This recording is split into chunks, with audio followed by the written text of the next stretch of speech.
La Ruta de la Seda.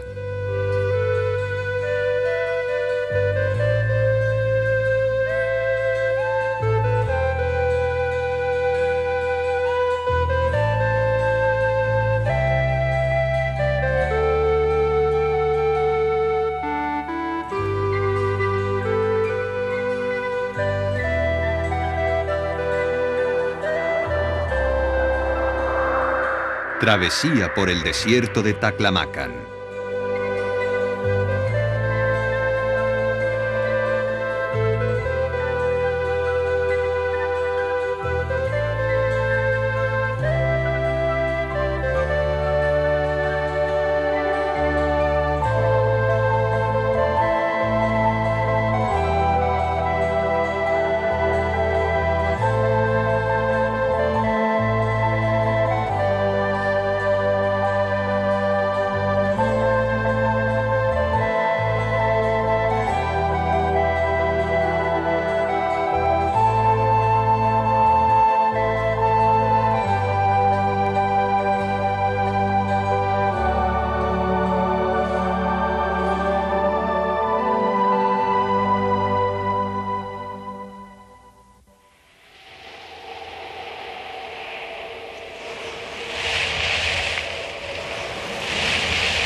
Una gran tormenta de arena del desierto de Taklamakan se abatía sobre la ruta que seguía la expedición chino-japonesa.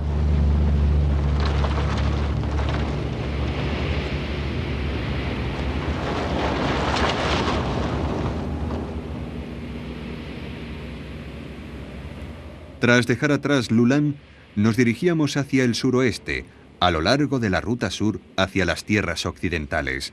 Este es uno de los tramos más antiguos de la Ruta de la Seda y antaño fue muy próspero.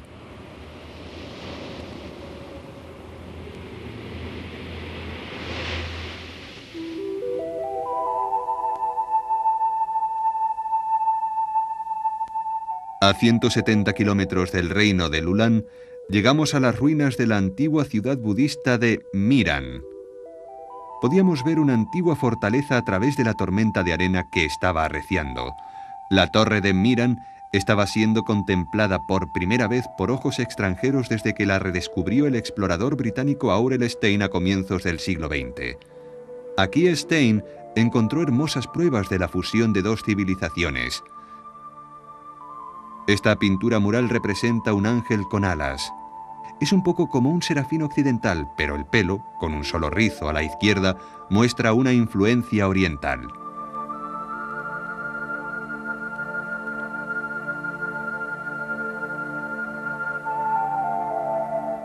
Aquí, la nariz y el pelo espeso hacen que la pintura parezca una imagen de Jesucristo, pero se trata del Buda histórico Shakyamuni. Las culturas helenística y budista se combinaron aquí para producir un nuevo y extraño tipo de belleza.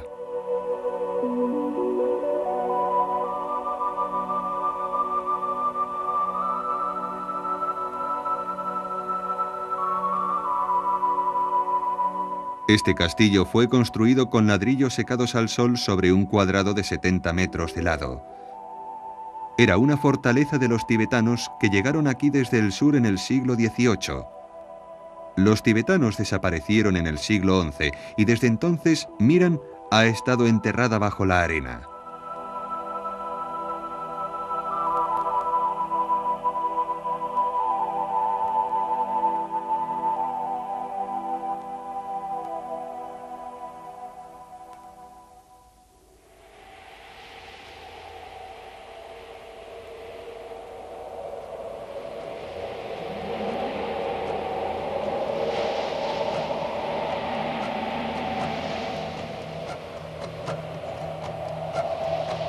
Sin embargo, siguen cantando una vieja canción llamada Kalabran, la canción de la tormenta negra. Cuenta cómo las tormentas de arena enterraron la ciudad que una vez fue su hogar.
Las montañas Kunlun están cubiertas de nieves eternas, y esta ruta meridional hacia las tierras occidentales señala el límite entre las montañas Kunlun hacia el sur y el desierto de Taklamakan hacia el norte.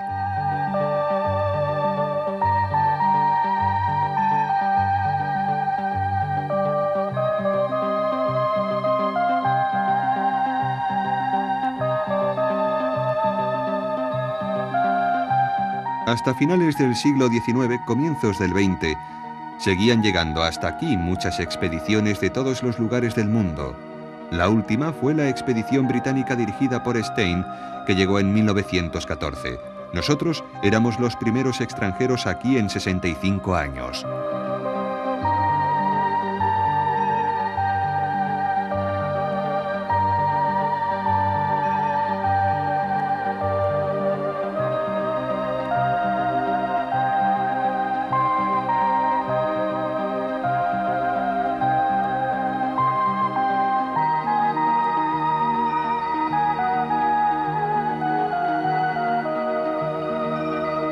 A 400 kilómetros al oeste de Miran se encuentra el río Cherchen, que nace de las nieves de las montañas Kunlun, y en la orilla oeste del río se encuentra el pueblo del oasis Cherchen.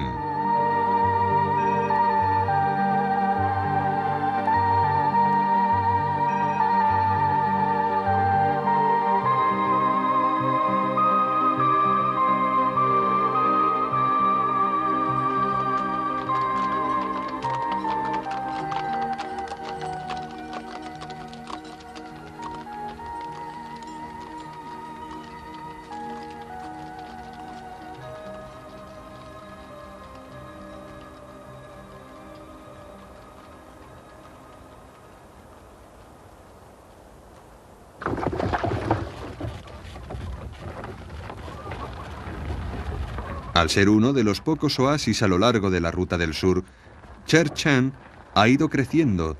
Tiene una población de 35.000 habitantes, de los cuales el 85% son uigurs. Esta era la primera vez que veíamos uigurs. Tienen narices grandes y rasgos muy pronunciados, y su aspecto es claramente distinto al de las gentes que habíamos conocido hasta ahora en la Ruta de la Seda. Para los japoneses tenían un aspecto bastante occidental.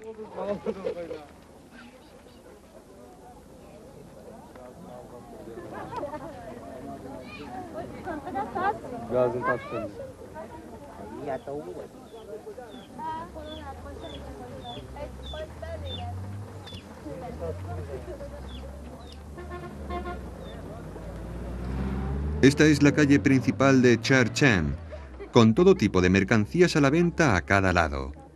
Los uigurs, de origen turco, llegaron por primera vez a esta zona en el siglo XI.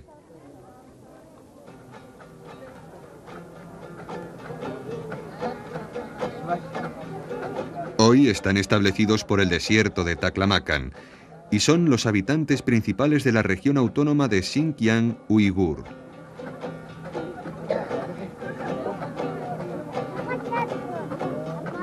Se trata de un pueblo alegre que tiene su propio tipo de música, su propio lenguaje e incluso su propio sistema de escritura.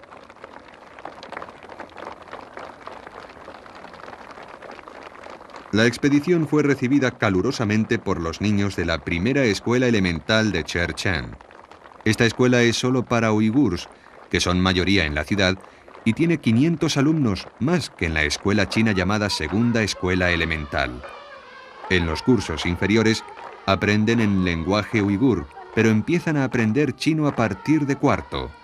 Los niños saludan alegremente a los extranjeros.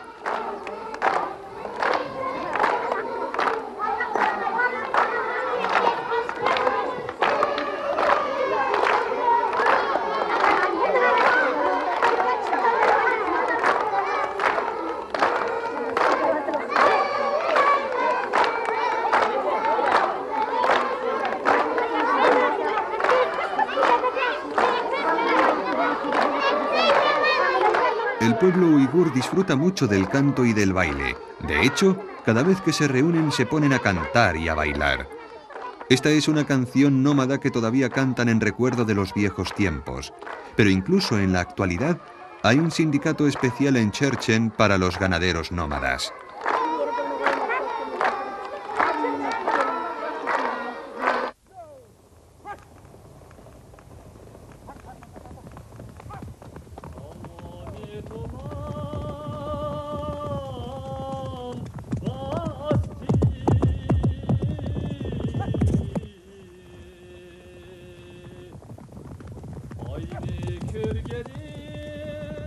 El oasis es alimentado por el río Cherchen. Después de la revolución se construyeron nuevos canales, aumentando la extensión de tierra cultivable.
Hablamos con uno de los granjeros uigur, cuyo nombre era Mai Tohoti.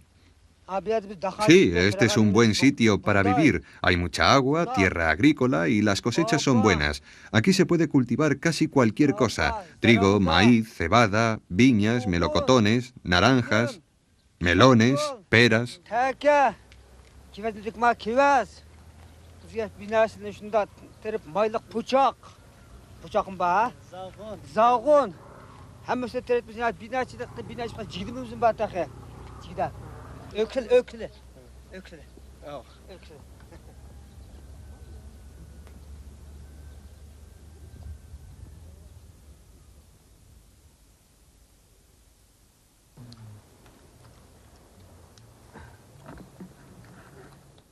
La gente vive en casas de ladrillos de adobe y en verano a menudo come al aire libre, bajo las parras.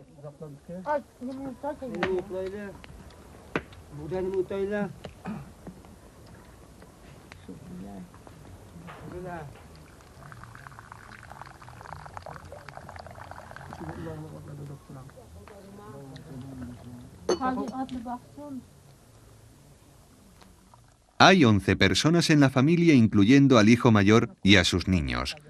En total son 5 trabajadores adultos y su salario es de 1,30 yuan al año. Pero también venden las uvas y las verduras que producen, de modo que sus ingresos anuales llegan a 2.700 yuan, unos 1.720 dólares al año.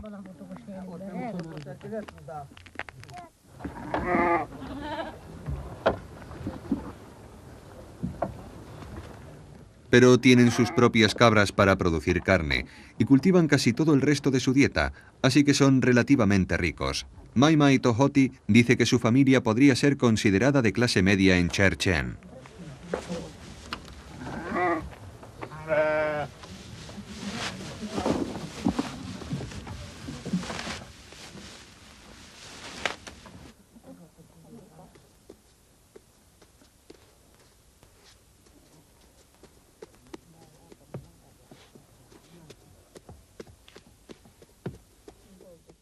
La dieta básica para los uigur es un tipo de pan llamado nan. Está hecho de harina moldeada en forma plana y redonda y cocida en un horno sencillo.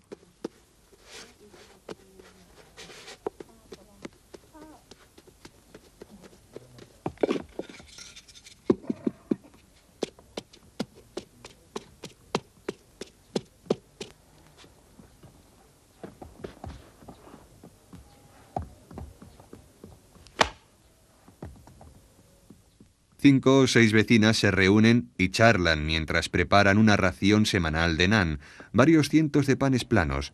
No les preocupa que pueda quedarse rancio. Está muy seco después de horneado y la humedad relativa nunca sube del 40%.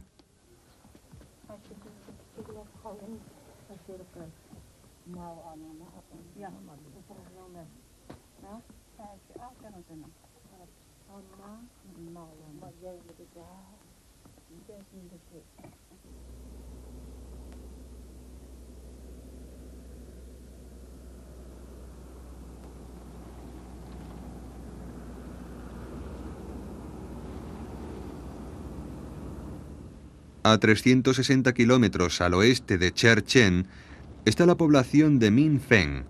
Tomando esta ciudad como base, la expedición se dispone a encontrar las ruinas de Nilla.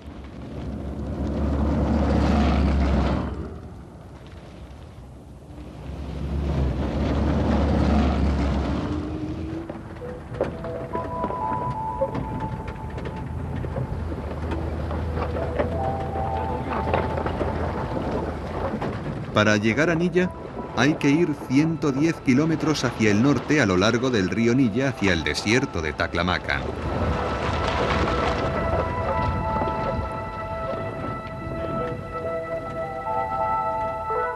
En el lenguaje uigur, Taklamakan significa el lugar del que no vuelve nadie vivo. Pero ninguno de nosotros se esperaba las grandes dificultades que encontramos aquí. Aquí y allí se veían troncos de sauces muertos que parecían un cementerio.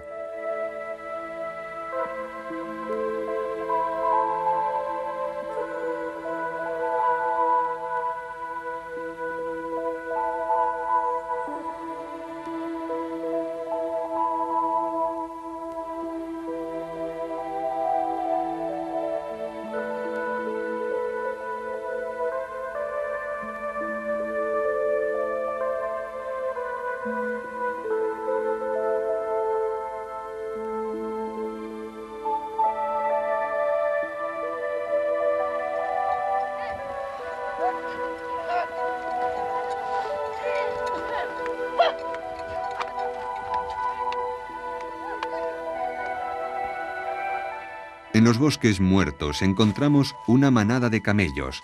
Ahora estábamos en el desierto, los caminos se hicieron más duros y no podíamos valernos de los jeeps de poco alzado.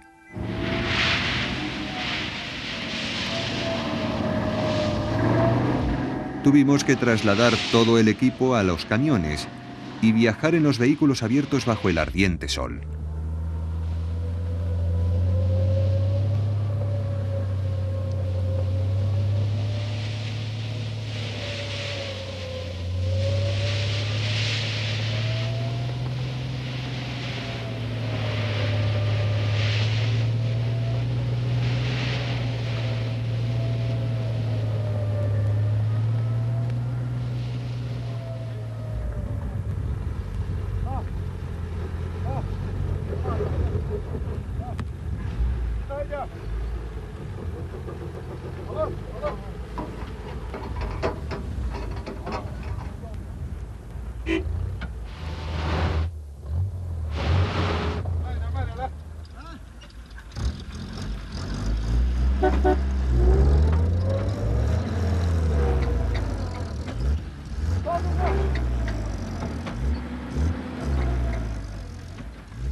Tardamos 10 horas en recorrer los 88 kilómetros desde Minh Phen.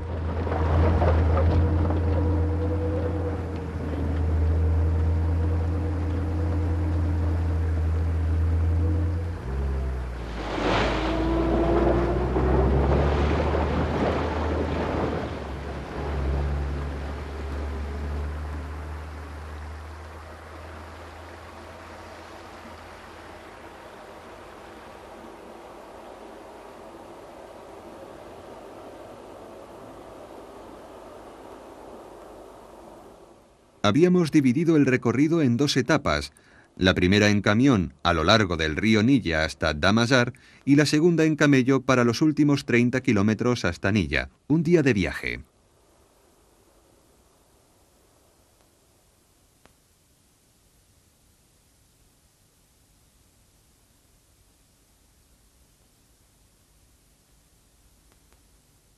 El punto al que nos dirigíamos era una estupa gigante, los restos de una pagoda budista en medio de las ruinas.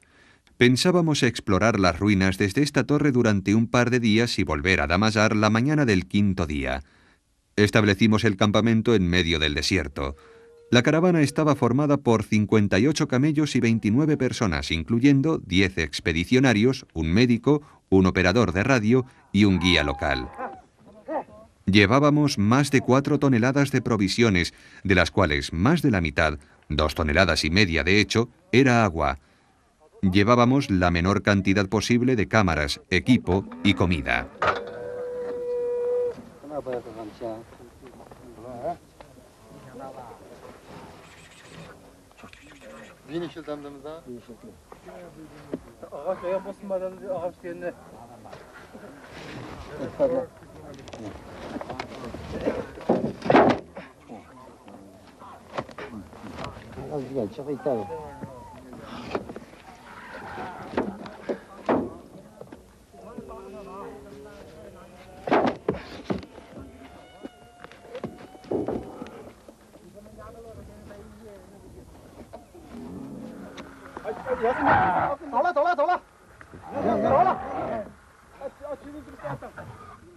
Un camello debería ser capaz de transportar más de 150 kilos, pero siempre hay algunos que se niegan a aceptar esta pesada carga. Pero como nos habíamos visto forzados a conseguirlos en 4 aldeas diferentes, varios de ellos estaban nerviosos y ariscos. Nuestro plan original era ponernos en marcha el segundo día, a las 9 de la noche, pero al mediodía del día siguiente no estábamos preparados aún.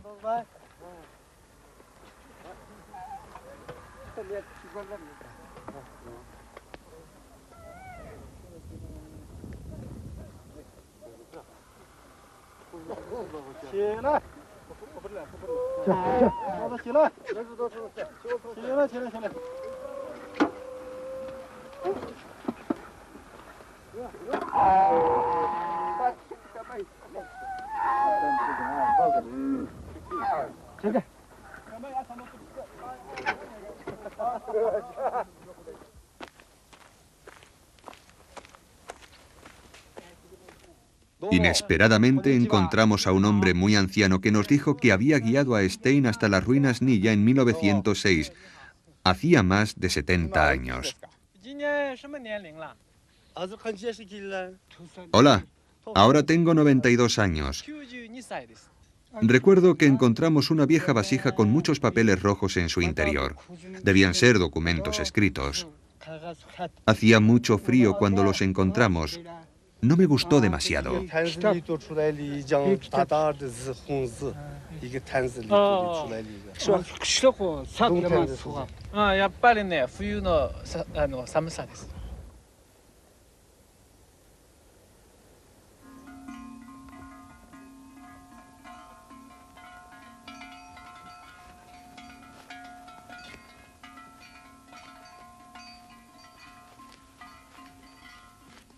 Tras un retraso de otras 5 horas, salimos por fin hacia Damazar. Aquí el río Nilla desaparece en la arena, aunque en el pasado fluía hasta las ruinas. Ahora están muy cerca si pudiéramos dirigirnos directamente hacia ellas. Pero el antiguo lecho del río se interpone, un profundo valle de arena con árboles muertos. Ese tipo de terreno es demasiado fatigoso para los camellos.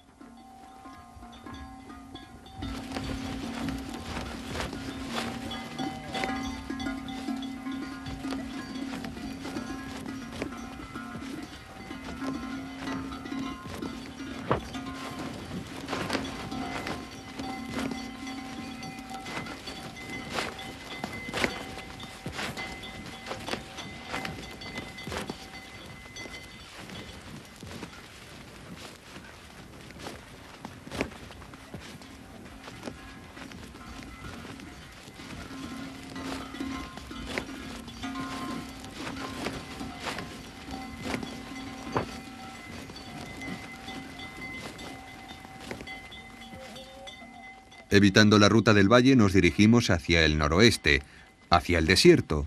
Luego giramos hacia el norte cuando llegamos a una zona relativamente llana. Hacía mucho calor. La temperatura del aire era de más de 33 grados y la del suelo más de 50.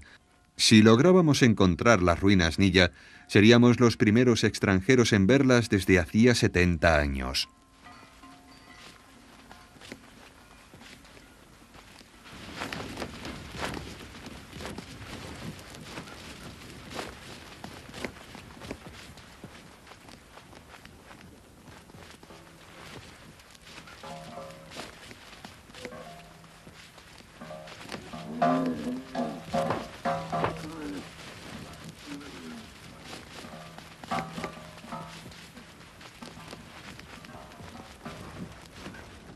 Si se viajan largas distancias a camello, el que va en cabeza mantiene una velocidad de 3 kilómetros por hora.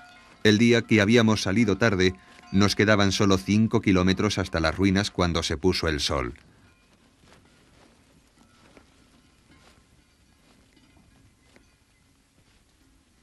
Así que renunciamos a continuar y montamos el campamento, ya que el jefe de la caravana pensaba que sería demasiado peligroso seguir de noche.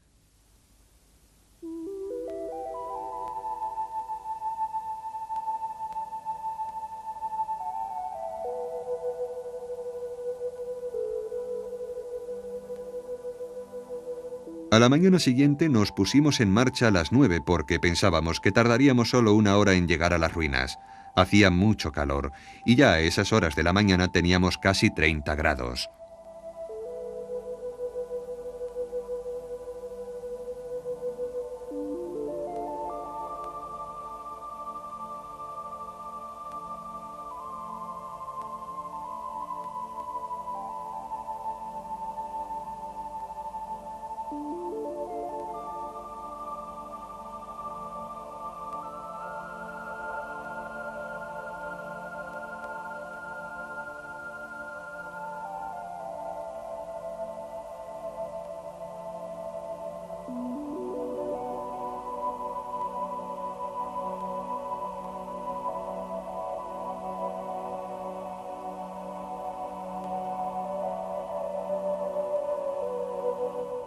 Sin embargo, 1 hora después seguíamos sin ver las ruinas, y a mediodía tampoco.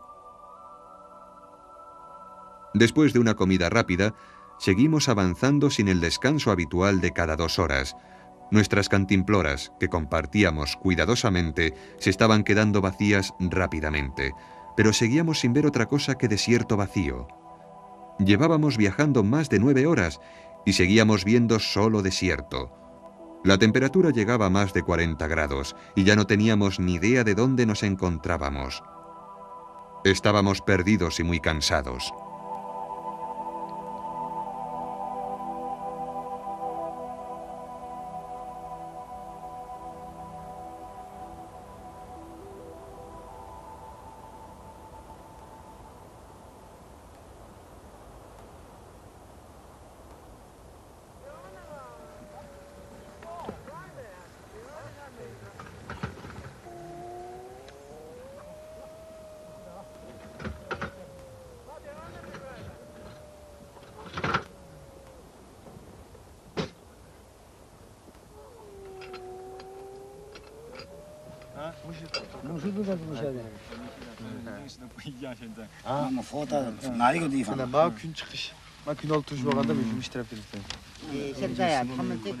Mantuvimos una apresurada conferencia en la mezcla habitual de 3 idiomas, japonés, chino y uigur, pero solo pudimos llegar a la conclusión de que por alguna razón habíamos pasado de largo las ruinas.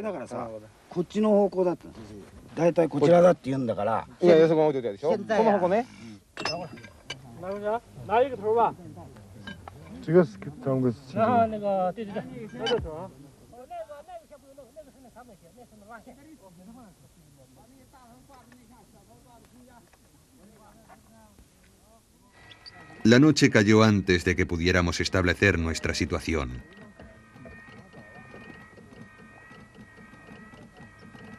Enviamos un mensaje por radio a la base de emergencia de Minfen y los guías se dividieron en 3 grupos que explorarían los alrededores intentando localizar las ruinas.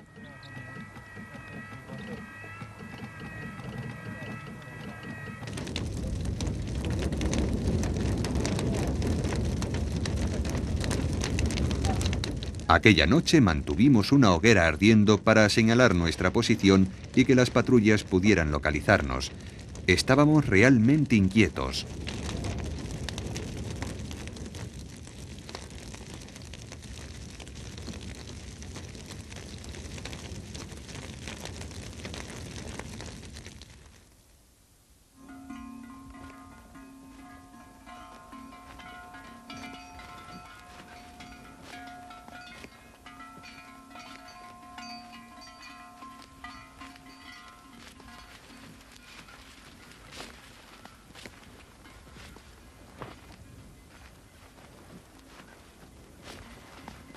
Sin embargo, uno de los grupos de exploración volvió con buenas noticias. Habíamos pasado al norte de las ruinas sin darnos cuenta. Yendo hacia el oeste habían encontrado Prontonilla. Pero fue solo al 4.º día de dejar Minfen cuando llegamos por fin a nuestro objetivo.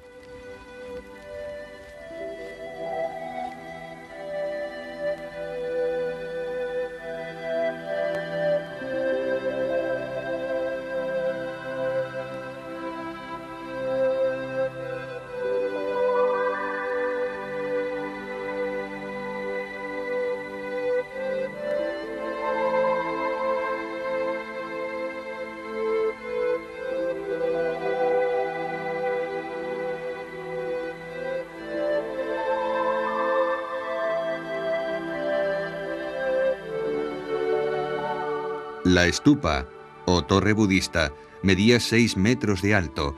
Estaba construida de ladrillos secados al sol y mostraba signos de haber sido saqueada.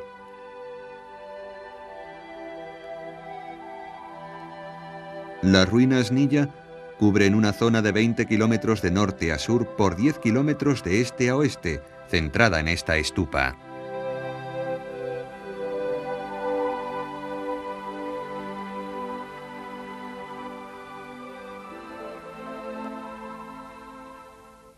Ya habíamos perdido un día entero, así que los cámaras se concentraron en 4 grupos de ruinas cercanos a la estupa. Empezamos por uno de estos que se encontraba a 1,5 kilómetros al noroeste de la estupa. Había grandes estructuras de madera que parecían restos de enormes habitaciones.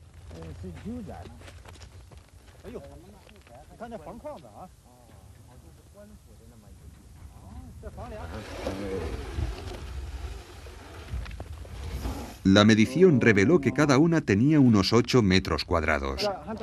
Cuando comparamos lo que estábamos contemplando con los diagramas de Stein, comprendimos que estábamos en el grupo de ruinas que él llamó N1.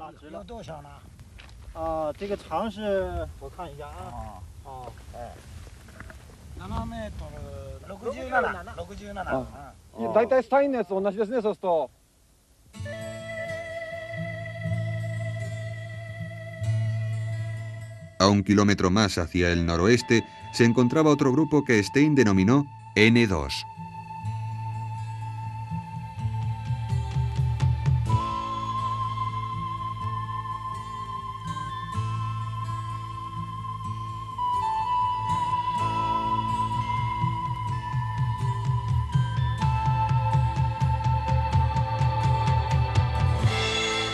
Un gran edificio pudo ser tal vez algún tipo de ayuntamiento, y tenía una casa pequeña adyacente con un cercado para cabras.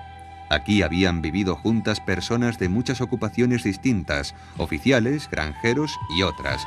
Teníamos la inquietante sensación de que incluso después de más de 12 siglos, los propietarios podían aparecer de pronto otra vez.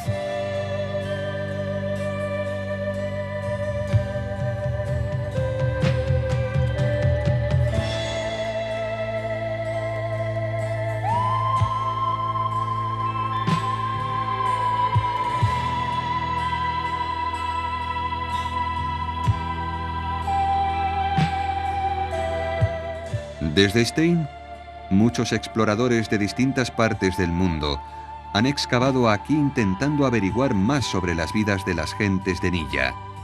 Esta hermosa silla presenta unos grabados típicos del estilo de las tierras occidentales.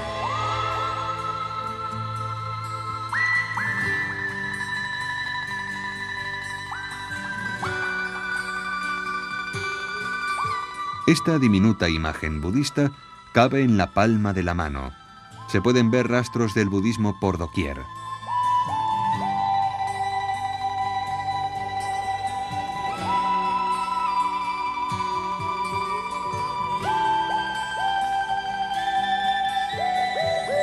Los documentos encontrados aquí, en un antiguo idioma indio y caracteres Kharoshthi, han arrojado alguna luz sobre el reino de Lulan. El rey, que realmente era una especie de emperador, era el gobernante supremo cuyos representantes se encontraban en muchos de los oasis del reino.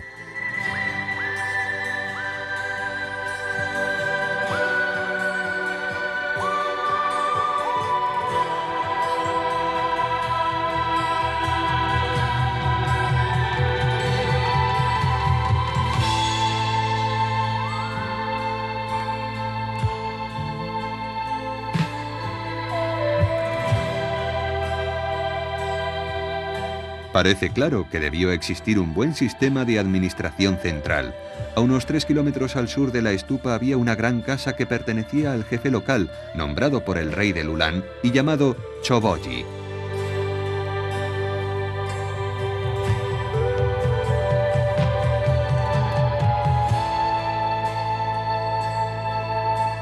El Choboji debía de ser un hombre muy ocupado.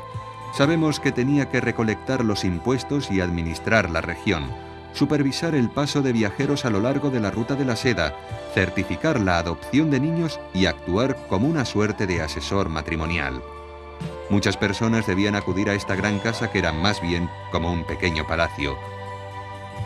Ocupaba unos 700 metros cuadrados de superficie y tenía una enorme sala de recepción de más de 70 metros cuadrados, construida con pilares sólidos.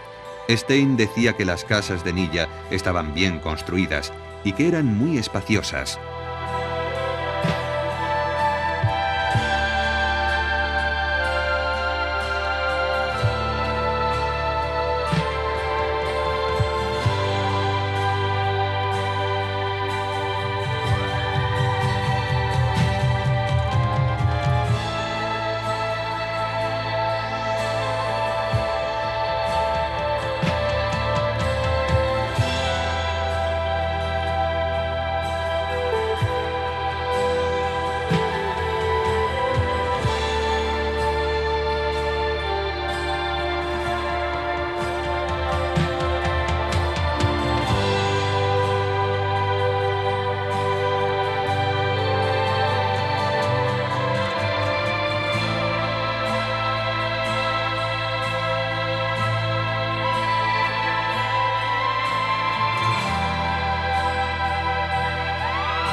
Aquí había una avenida con árboles a ambos lados que se dirigía hacia el oeste desde la casa del jefe, aunque casi todos los restos de la misma han desaparecido. Cerca de la estupa encontramos huesos blanqueados por años de exposición. Bajo estas extensas ruinas debían de seguir enterrados muchos secretos.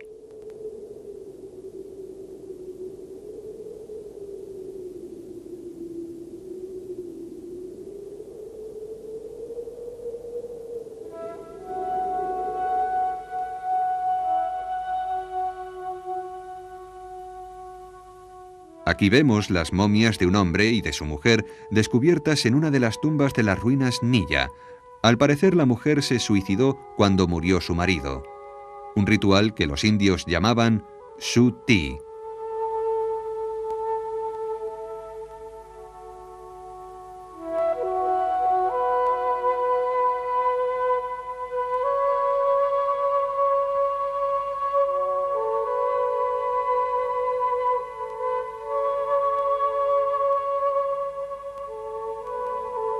Sus manos están entrelazadas y en una de ellas podemos ver un anillo.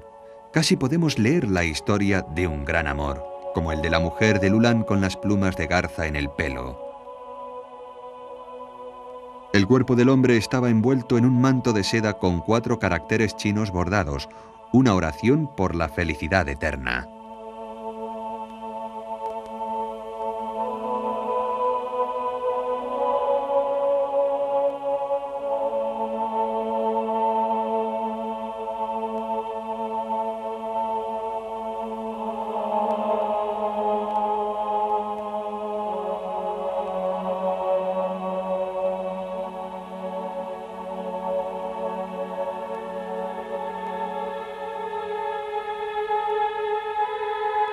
Estas gentes eran de raza occidental, porque tenían narices grandes, a diferencia de la mayoría de los orientales, pero en su vida solo conocieron la cultura china. Su almohada tenía la forma de un faisán, un símbolo frecuente de buena suerte entre los chinos.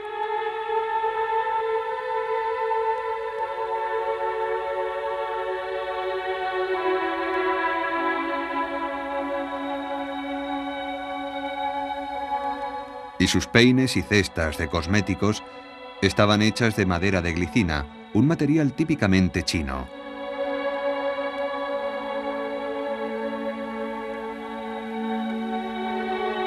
Pero muchos de los objetos aquí encontrados eran más típicos de las tierras occidentales, de la cultura de la ruta de la seda que mezclaba elementos del este y del oeste.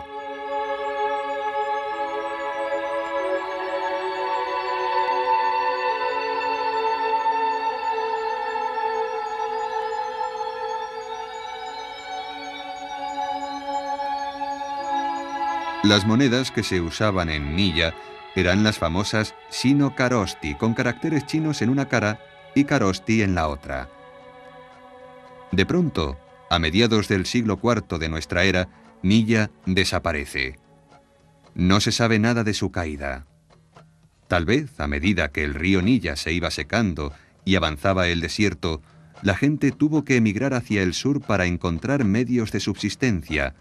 La sequía debió obligarles a abandonar el país que durante tanto tiempo habían habitado y a desplazarse en busca de agua.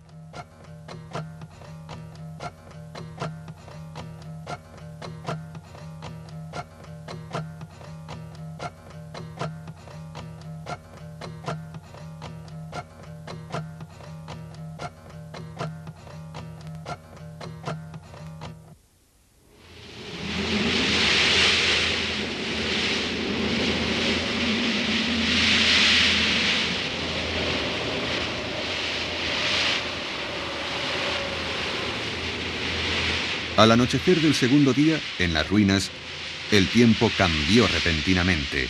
Comenzó con unos pequeños remolinos de viento y después el viento se hizo más fuerte y la arena empezó a bailar.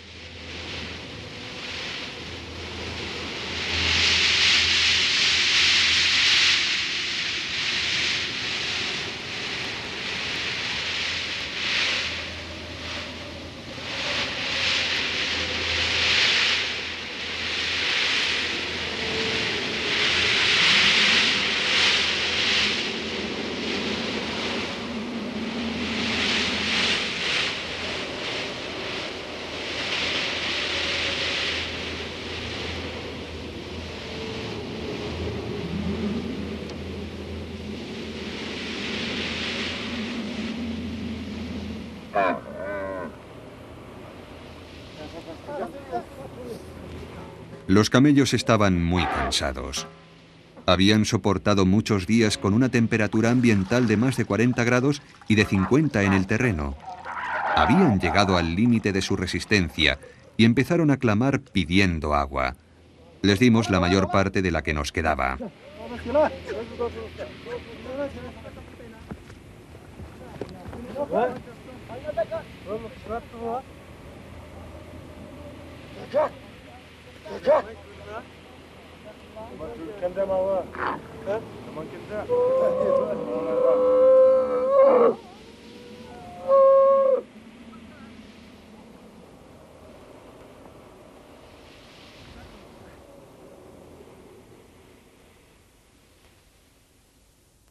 Y ahora la larga estancia en el desierto nos había agotado a nosotros también, así que cambiamos nuestros planes.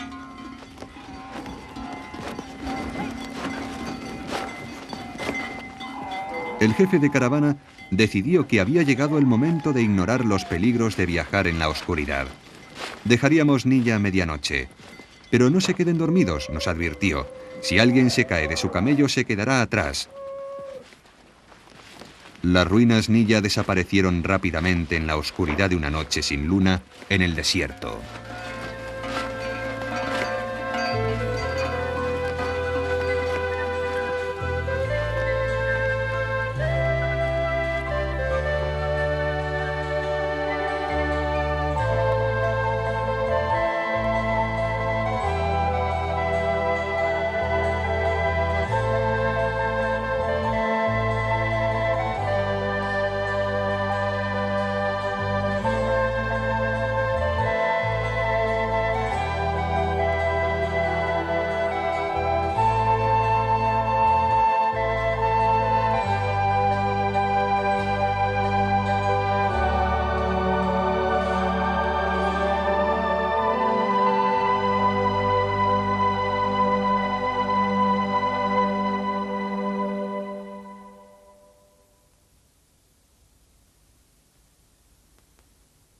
El punto al que nos dirigíamos era una estupa gigante, los restos de una pagoda budista en medio de las ruinas. Pensábamos explorar las ruinas desde esta torre durante un par de días y volver a Damashar la mañana del quinto día. Establecimos el campamento en medio del desierto. La caravana estaba formada por 58 camellos y 29 personas, incluyendo 10 expedicionarios, un médico, un operador de radio y un guía local. Llevábamos más de 4 toneladas de provisiones, de las cuales más de la mitad, 2,5 toneladas de hecho, era agua. Llevábamos la menor cantidad posible de cámaras, equipo y comida.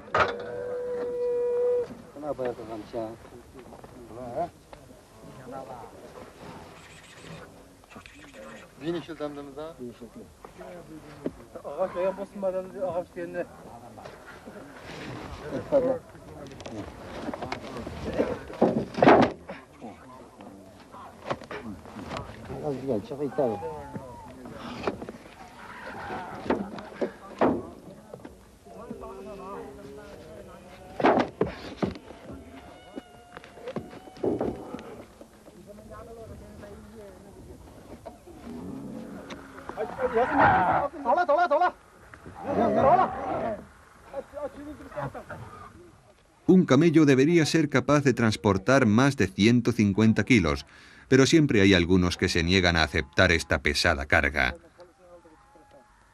Pero como nos habíamos visto forzados a conseguirlos en 4 aldeas diferentes, varios de ellos estaban nerviosos y ariscos. Nuestro plan original era ponernos en marcha el segundo día, a las 9 de la noche, pero al mediodía del día siguiente no estábamos preparados aún.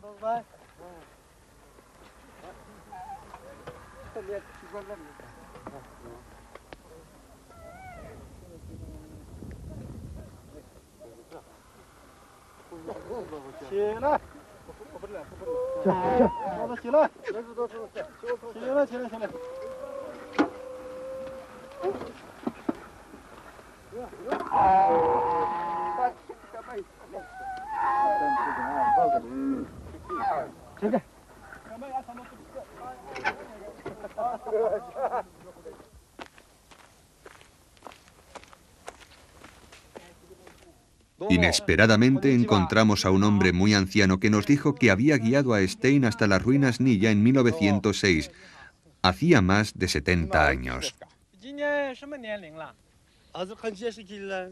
Hola, ahora tengo 92 años. Recuerdo que encontramos una vieja vasija con muchos papeles rojos. Por alguna razón habíamos pasado de largo las ruinas.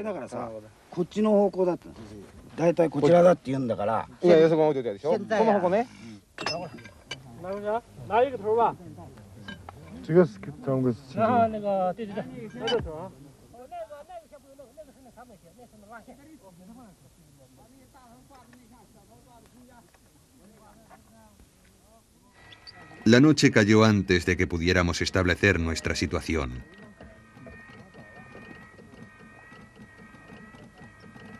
Enviamos un mensaje por radio a la base de emergencia de Min Feng y los guías se dividieron en 3 grupos que explorarían los alrededores intentando localizar las ruinas.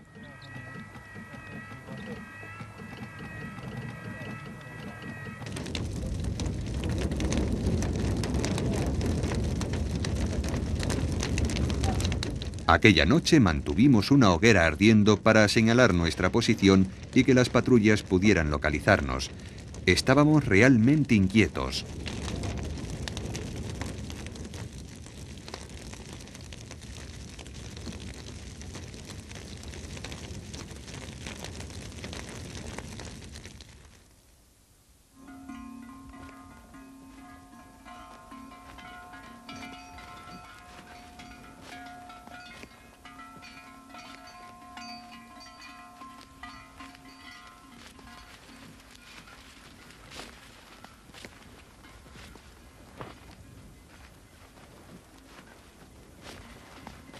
Sin embargo, uno de los grupos de exploración volvió con buenas noticias.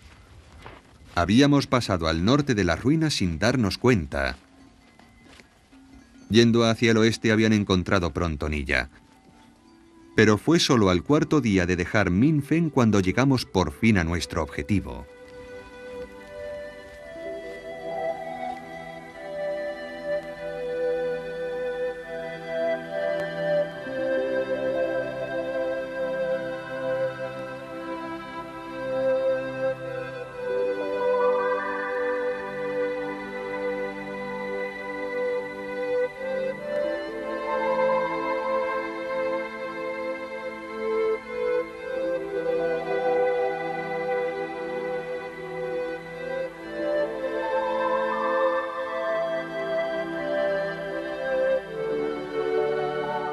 La estupa, o torre budista, medía 6 metros de alto. Estaba construida de ladrillos secados al sol y mostraba signos de haber sido saqueada.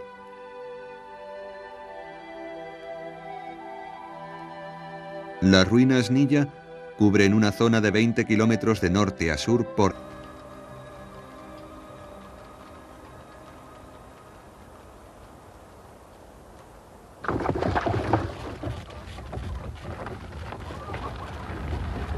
Al ser uno de los pocos oasis a lo largo de la ruta del sur, Cherchan ha ido creciendo. Tiene una población de 35.000 habitantes, de los cuales el 85% son uigurs. Esta era la primera vez que veíamos uigurs. Tienen narices grandes y rasgos muy pronunciados, y su aspecto es claramente distinto al de las gentes que habíamos conocido hasta ahora en la ruta de la seda. Para los japoneses tenían un aspecto bastante occidental.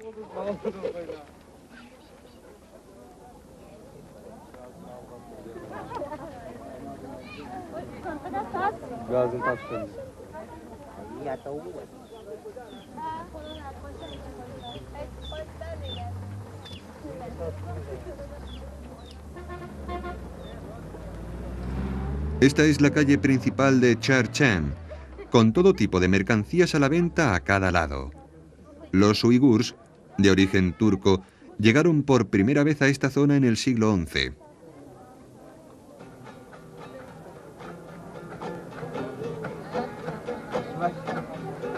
Hoy están establecidos por el desierto de Taklamakan y son los habitantes principales de la región autónoma de Xinjiang uigur.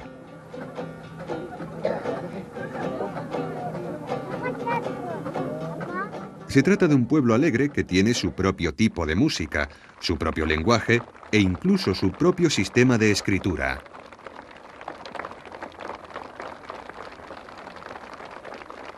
La expedición fue recibida calurosamente por los niños de la primera escuela elemental de Cherchen. Esta escuela es solo para uigurs, que son mayoría en la ciudad, y tiene 500 alumnos, más que en la escuela china llamada Segunda Escuela Elemental. En los cursos inferiores aprenden en lenguaje uigur, pero empiezan a aprender chino a partir de cuarto.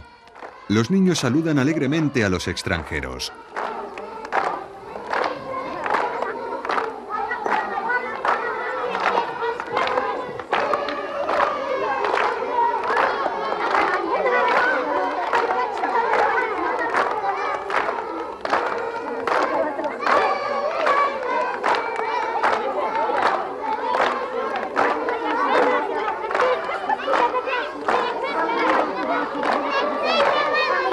El pueblo uigur disfruta mucho del canto y del baile.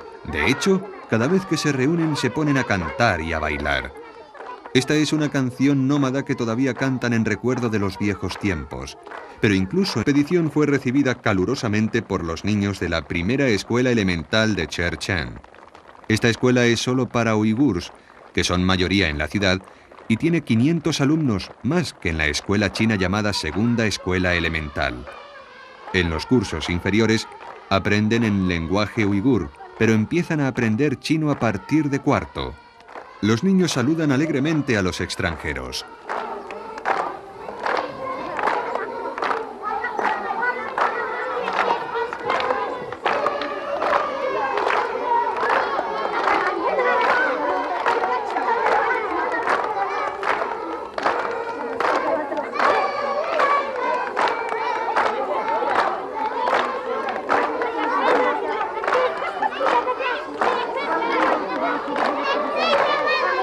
El pueblo uigur disfruta mucho del canto y del baile. De hecho, cada vez que se reúnen se ponen a cantar y a bailar.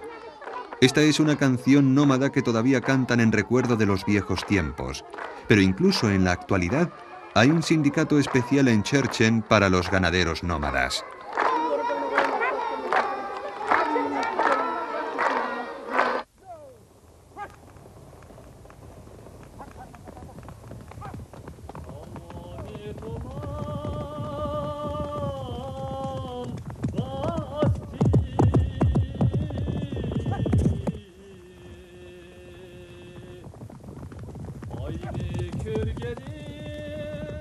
El oasis es alimentado por el río Cherchen.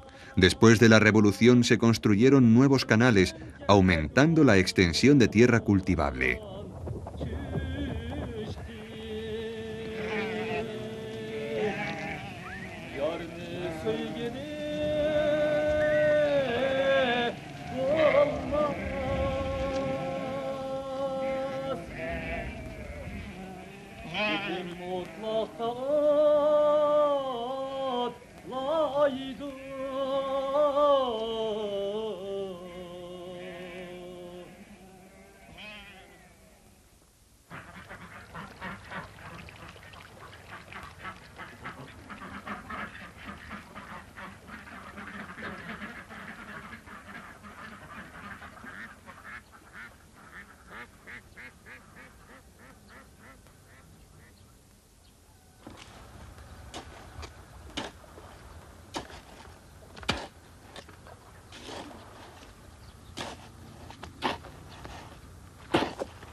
Llevábamos más de 4 toneladas de provisiones, de las cuales más de la mitad, 2,5 toneladas de hecho, era agua.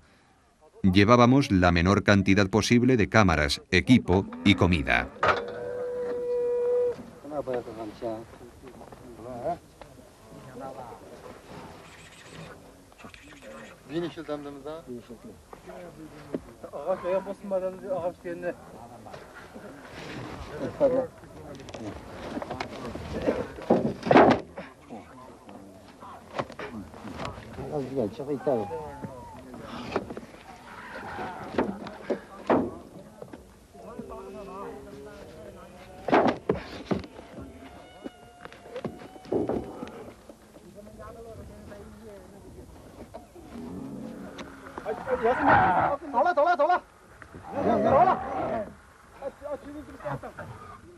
Un camello debería ser capaz de transportar más de 150 kilos, pero siempre hay algunos que se niegan a aceptar esta pesada carga. Pero como nos habíamos visto forzados a conseguirlos en 4 aldeas diferentes, varios de ellos estaban nerviosos y ariscos. Nuestro plan original era ponernos en marcha el segundo día, a las 9 de la noche, pero al mediodía del día siguiente no estábamos preparados aún.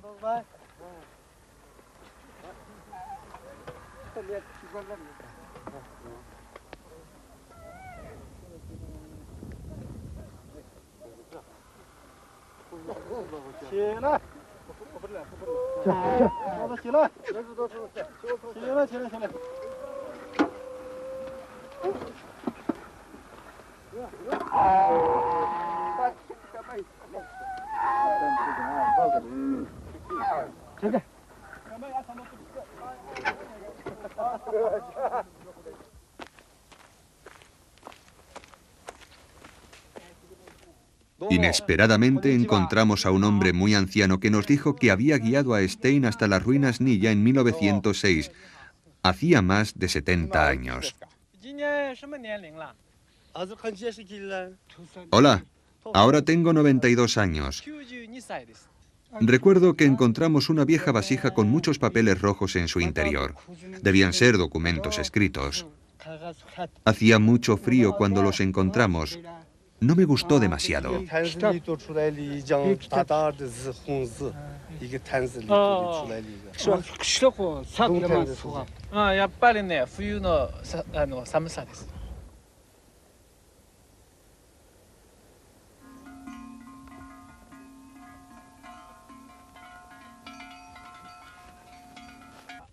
Empezamos por uno de estos que se encontraba a 1,5 kilómetros al noroeste de la estupa. Había grandes estructuras de madera que parecían restos de enormes habitaciones.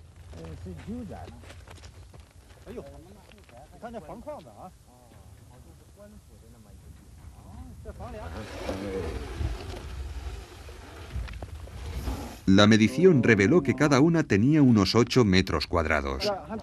Cuando comparamos lo que estábamos contemplando con los diagramas de Stein, comprendimos que estábamos en el grupo de ruinas que él llamó N1.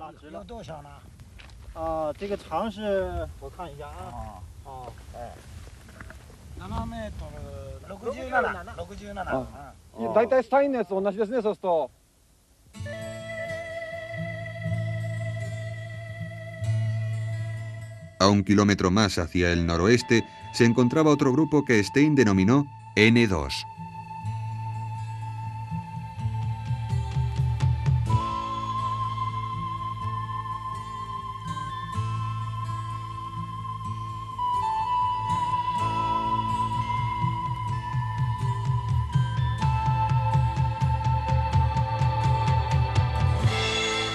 Un gran edificio pudo ser tal vez algún tipo de ayuntamiento, y tenía una casa pequeña adyacente con un cercado para cabras.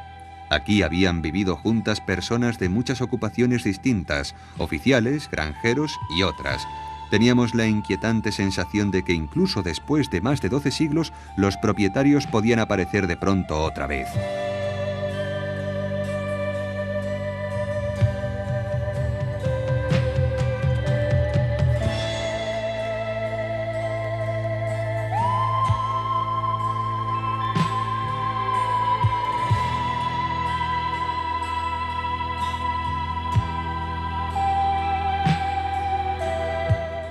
Desde Stein, muchos exploradores de distintas partes del mundo han excavado aquí intentando averiguar más sobre las vidas de las gentes de Nilla. Esta hermosa silla presenta unos grabados típicos del estilo de las tierras occidentales.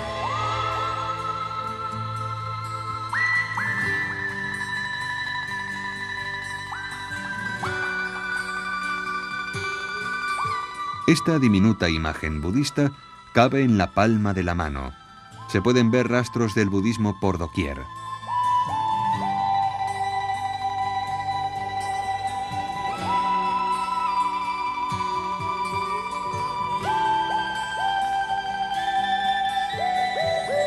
Los documentos encontrados aquí, en un antiguo idioma indio y caracteres Kharosti, han arrojado alguna luz.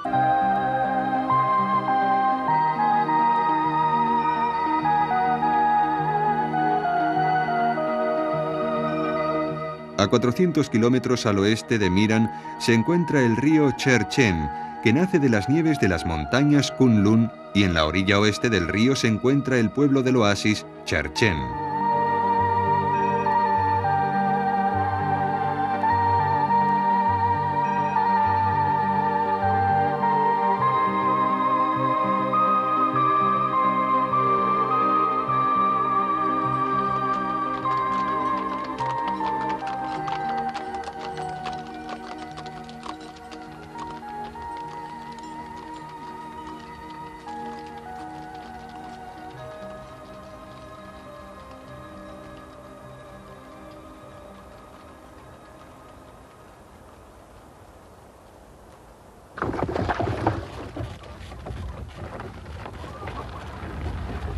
Al ser uno de los pocos oasis a lo largo de la Ruta del Sur, Cherchen ha ido creciendo. Tiene una población de 35.000 habitantes, de los cuales el 85% son uigurs. Esta era la primera vez que veíamos uigurs. Tienen narices grandes y rasgos muy pronunciados, y su aspecto es claramente distinto al de las gentes que habíamos conocido hasta ahora en la Ruta de la Seda. Para los japoneses tenían un aspecto bastante occidental.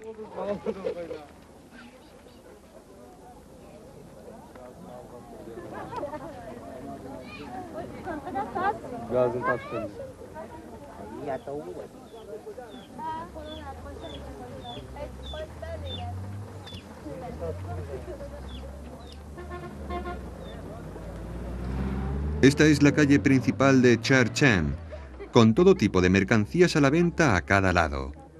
Los uigurs, de origen turco, llegaron por primera vez a esta zona en el siglo XI.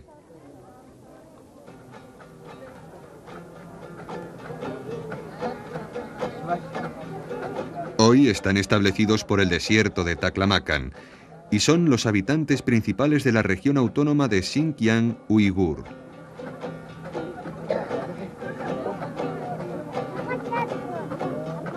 Se trata de un pueblo alegre que tiene su propio tipo de música, su propio lenguaje e incluso su propio sistema de escritura.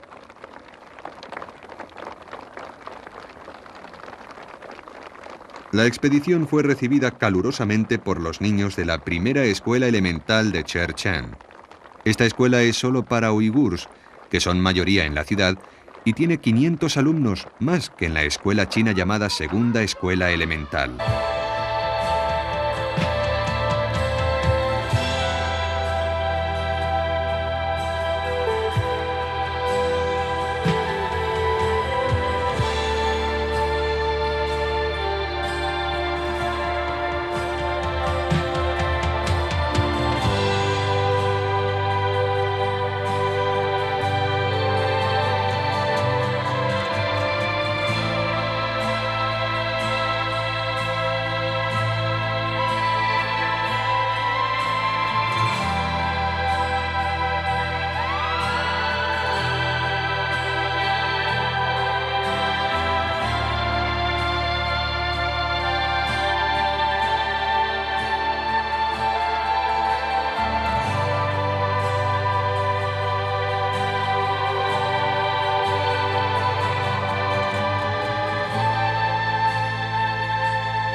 Aquí había una avenida con árboles a ambos lados que se dirigía hacia el oeste desde la casa del jefe, aunque casi todos los restos de la misma han desaparecido.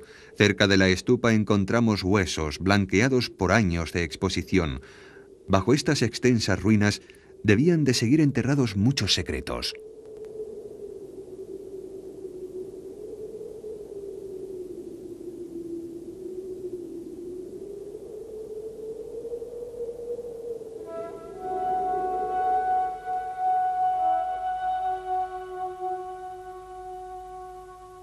Aquí vemos las momias de un hombre y de su mujer descubiertas en una de las tumbas de las ruinas Nilla. Al parecer la mujer se suicidó cuando murió su marido. Un ritual que los indios llamaban Su-Ti.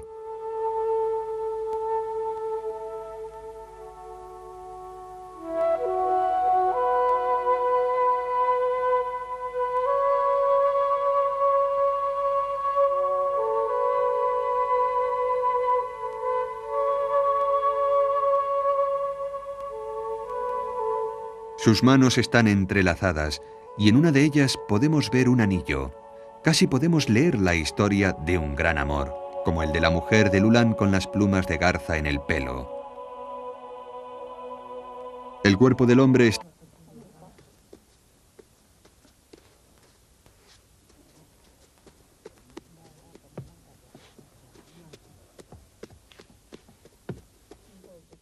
La dieta básica para los uigur es un tipo de pan llamado naan. Está hecho de harina moldeada en forma plana y redonda y cocida en un horno sencillo.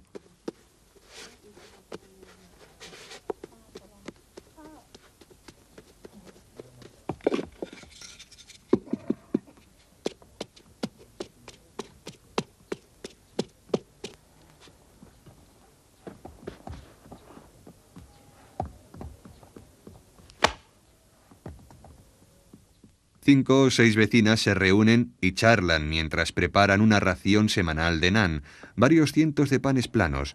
No les preocupa que pueda quedarse rancio. Está muy seco después de horneado y la humedad relativa nunca sube del 40%.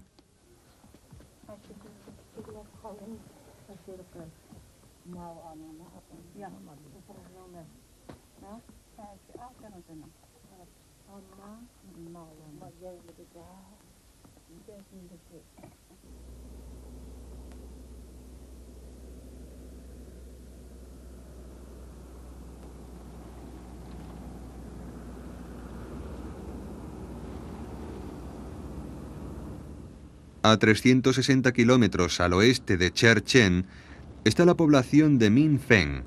Tomando esta ciudad como base, la expedición se dispone a encontrar las ruinas de Nilla.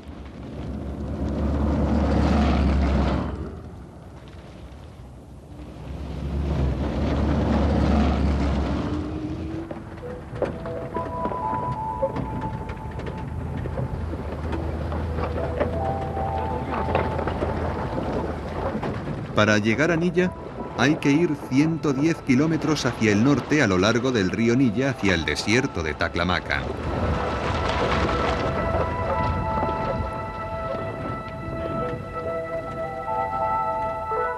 En el lenguaje uigur, Taklamakan significa el lugar del que no vuelve nadie vivo. Pero ninguno de nosotros se esperaba las grandes dificultades que encontramos aquí.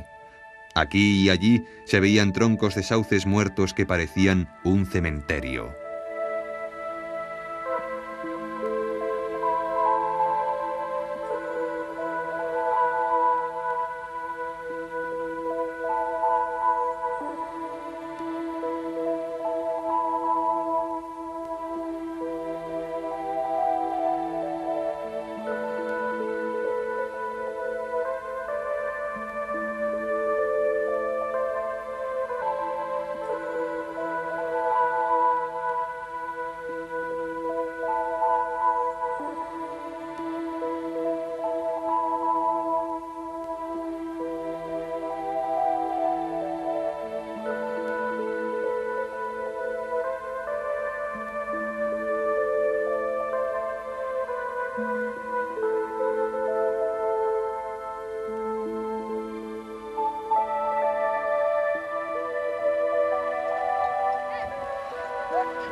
En los bosques muertos encontramos una manada de camellos.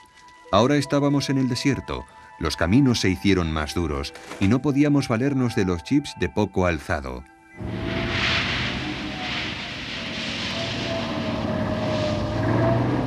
Tuvimos que trasladar todo el equipo a los camiones y viajar en los vehículos abiertos bajo el ardiente sol.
Tardamos 10 horas en recorrer los 88 kilómetros desde Min Feng.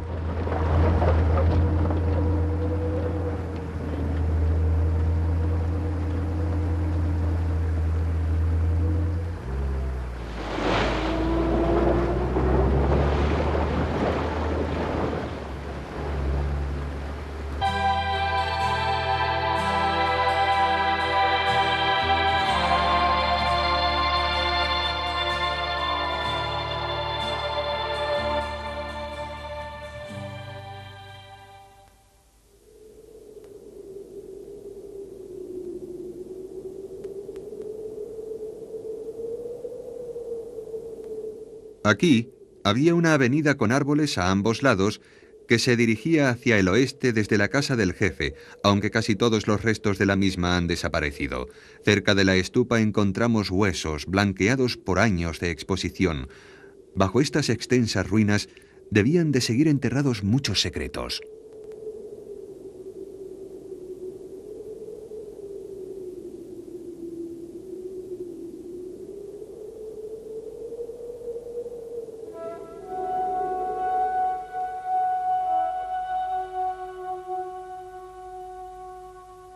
Aquí vemos las momias de un hombre y de su mujer descubiertas en una de las tumbas de las ruinas Nilla.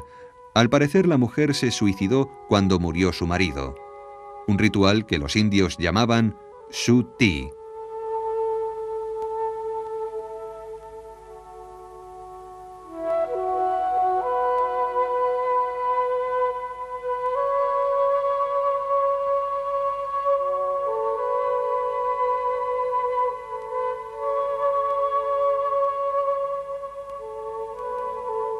Sus manos están entrelazadas y en una de ellas podemos ver un anillo. Casi podemos leer la historia de un gran amor, como el de la mujer de Lulan con las plumas de garza en el pelo. El cuerpo del hombre estaba envuelto en un manto de seda con 4 caracteres chinos bordados, una oración por la felicidad eterna.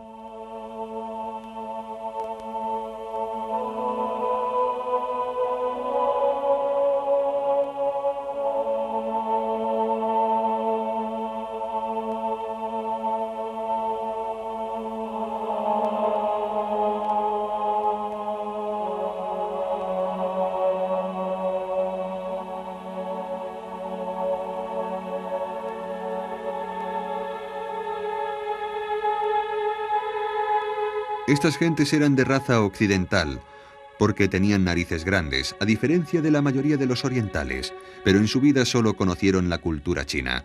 Su almohada tenía la forma de un faisán, un símbolo frecuente de buena suerte entre los chinos.